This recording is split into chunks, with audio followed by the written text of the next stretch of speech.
So section 1 was burial of the dead, and then section 4 is death by water.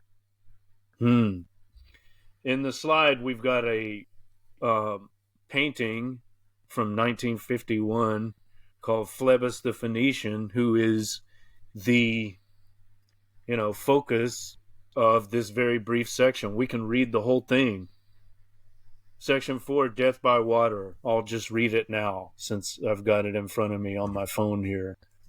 Phlebas the Phoenician, a fortnight dead, forgot the cry of gulls and the deep sea swell and the profit and loss. A current under sea picked his bones in whispers. As he rose and fell, he passed the stages of his age and youth, entering the whirlpool. Gentile or Jew, O you who turn the wheel and look to windward, consider Phlebas, who was once handsome and tall as you. What? I mean, what do we say about that? This was a huge chunk of the poem, and I don't have it at the top of my head, but it was some kind of satire of a woman who Alexander Pope had satirized in the past, and Pound read it and was like, leave it to Pope. You're not on his level when it comes to this particular satirical criticism. So I'm just saying he had a huge section written, which now we're just left with this. I feel like it's a bit odd just in terms of how disproportionate it is to the other sections. Yeah. I also liked something I read in. But let's thank Pound for pruning it. Gave us less to read. We're thankful for that. So I liked, and I should, if you can put this in the show notes, like a book of criticism that I've been taking a lot of this from. This comes from that. It says, this feels like a much simpler kind of moral intelligence than the difficulty of the poem has led us to expect. And I agreed with that, because it did feel like we've got this like quite neat memento mori at the end, right? Like, oh, you who turn the wheel and look to windward, consider Phlebas, who was once handsome and tall as you. And yeah, it almost seems, I liked it. It's a bit too easy. Like we've got such a challenging poem, and now suddenly it's just like, don't forget that you two will die kind of thing. I don't know. Yeah, it's as you say, a memento mori. That's a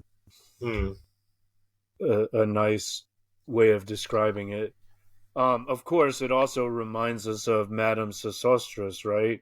That's right. Right. Fear death by water, she says. And the drowned Phoenician sailor card. Yes. Let's see. Where is this? So Madame Sosostris, this is back in section 1, burial of the dead. Madame Sosostris, famous clairvoyante, had a bad cold, nevertheless is known to be the wisest woman in Europe, with a wicked pack of cards. Here, says she, is your card, the drowned Phoenician sailor. So there it is, Phlebas. And that's what tarot card has a drowned Phoenician sailor. Those are pearls. I think that may just be fictional. Yes, those are pearls that were his eyes. Look, here is Belladonna, the lady of the rocks, the lady of situations. Here is the man with 3 staves, and here the wheel, and here is the one-eyed merchant. Does that remind you of Mr. Eugenides? And yes, this card, exactly. But why is he one-eyed? Does he have a patch over one eye? Is he a cyclops? And this card, which is blank, is something he carries on his back, which I am forbidden to see. I do not find the hanged man.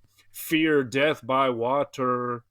I see crowds of people walking round in a ring. Thank you. If you see dear Mrs. Equitone, tell her I bring the horoscope myself. One must be so careful these days. Whatever. I mean, I just spotted the cock on Phlebas the Phoenician in this picture. Oh yeah, that's quite prominently featured. He's limp-dicked, but yeah, it's clearly on view. I don't know why he's all tattooed. Do you have any connection to phlebis? He's all tatted up. I don't know. There is no phlebis. I mean, that's not tats. That's his muscles.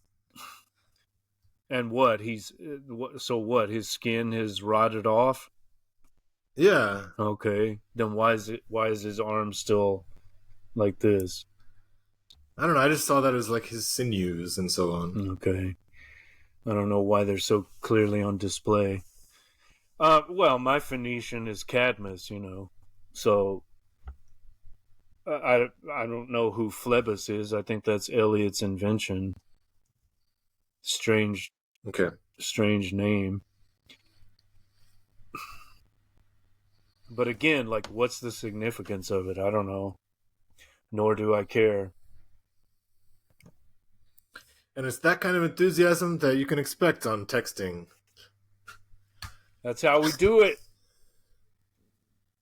This would be a great resource for students of the text. Absolutely. Use this for your undergraduate introduction to Eliot and modernism. And you can quote us. You can quote us. I don't know, nor do I care.